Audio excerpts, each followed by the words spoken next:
En el quechua, idioma de la civilización andina, existió desde tiempos de los incas la palabra taqui, que significa cantar y bailar. Acciones muy relacionadas a la interpretación y a la narración, muchas veces características del teatro.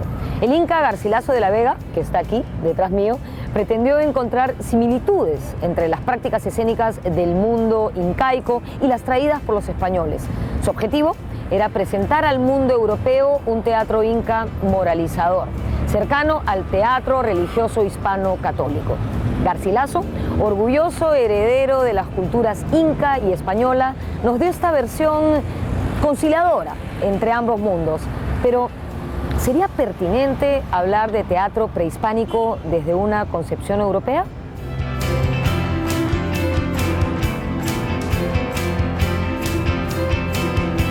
Garcilaso en los Comentarios Reales dedica 2 capítulos y varios otros fragmentos a hablar del teatro de los incas y sostiene que conocieron la tragedia y la comedia. Está obviamente tratando de convencer a los lectores europeos de que los incas no eran bárbaros, que los incas eran casi cristianos antes de la revelación, antes del conocimiento de la revelación, que caminaban naturalmente hacia el conocimiento de la revelación y que por lo tanto tenían un nivel de desarrollo cultural que era parangonable al de las grandes culturas europeas.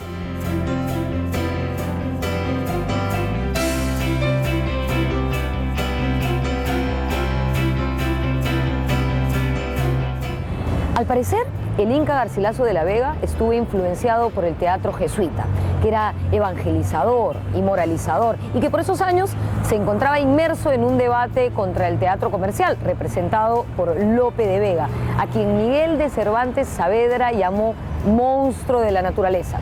¿Por qué Miguel de Cervantes le dijo esto a Lope? Porque su enorme producción dramatúrgica fue calculada en más de 2000 comedias.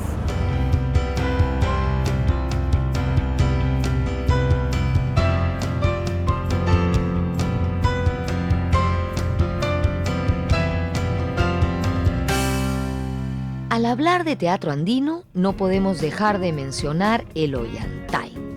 Sobre el origen del drama Ollantay existe un debate. El texto fue hallado en el Cusco en el siglo XVIII, escrito en quechua clásico por el sacerdote Antonio Valdés. Pronto surgieron varias hipótesis.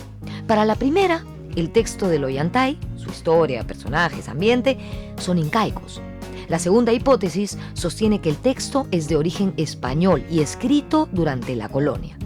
Una tercera hipótesis, conciliadora entre las dos primeras, sostiene que el Ollantay es de origen incaico y que en tiempos de la colonia fue adaptado al modelo teatral español en la forma y la técnica. Esto debió ocurrir en el siglo XVI y luego el padre Valdés nos dio una versión escrita en el XVII.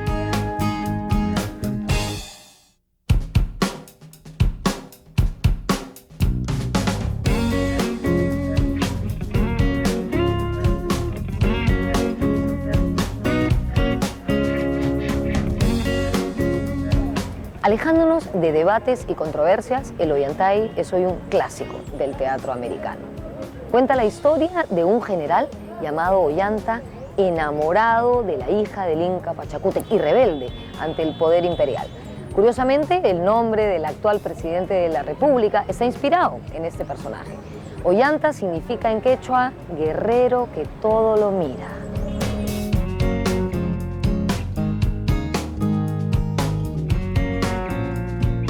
Se cuenta que en 1781, durante la rebelión de José Gabriel Condorcanqui, Túpac Amaru II, él dispuso que se escenificara el Ollantay para sus tropas, estacionadas en las afueras del Cusco.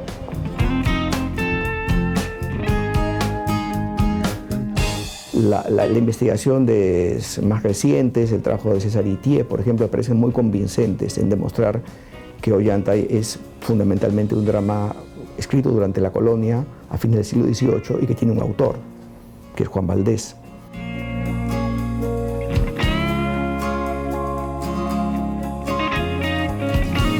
Al iniciarse el dominio español en América y el Perú, los europeos imponen su idioma, su religión y su cultura. De esta forma, el teatro español también arribó a tierras peruanas. Para Ricardo Silva Santisteban, el inicio del teatro colonial puede fijarse en 1546. Ese año, Gonzalo Pizarro fue recibido en Lima con la presencia de un cantor escénico. Poco después, el mismo Gonzalo asistió a la representación de un misterio o un auto sacramental en el atrio de la Catedral del Cusco. La Iglesia Católica redescubrió el teatro en el medioevo y lo utilizó para la divulgación de sus ideas.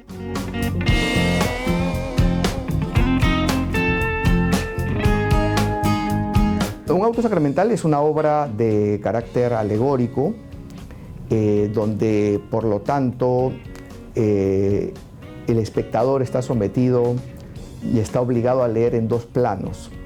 De un lado hay una historia, pero esa historia tiene un sentido alegórico, que corresponde siempre a un contenido religioso y específicamente en los llamados autos sacramentales, ese contenido religioso es el dogma de la Eucaristía.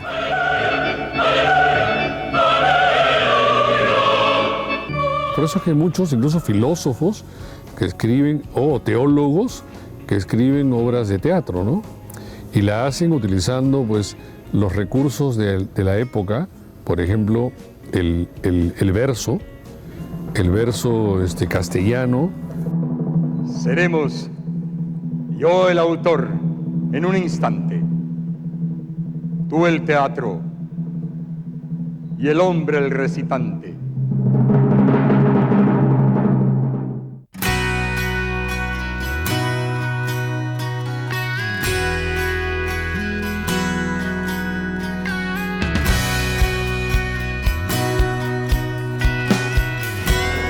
El teatro era uno de los entretenimientos preferidos de los limeños de entonces y, como ocurría con otras artes como la pintura o la escultura, el teatro colonial también estuvo profundamente influenciado por temas religiosos.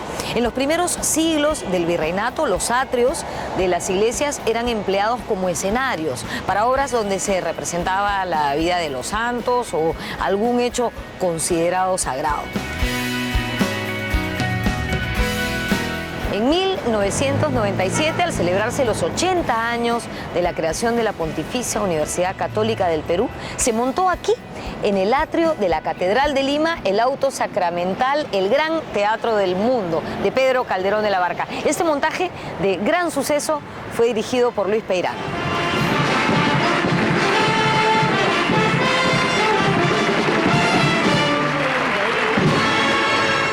Asimismo, durante la colonia, los españoles trajeron la comedia. El autor más representado primero fue Lope de Vega y luego Pedro Calderón de la Barca.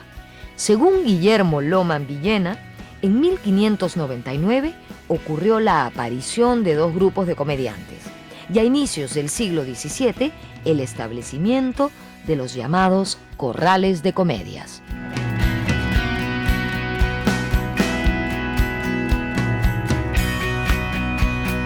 El teatro durante la etapa colonial se desarrolla fundamentalmente en tres grandes ámbitos, que son el ámbito del Palacio del Virrey, el ámbito de la Plaza Mayor, dedicada fundamentalmente a las representaciones de carácter religioso, y el ámbito del Corral de Comedias. El Corral de Comedias en su origen surge asociado a una estructura preestablecida, que es una vivienda. Los primeros corrales, y por eso se llaman corrales, ¿no? Los primeros corrales que aparecen en España se van elaborando dentro de una vivienda, concretamente en el patio de la vivienda principal.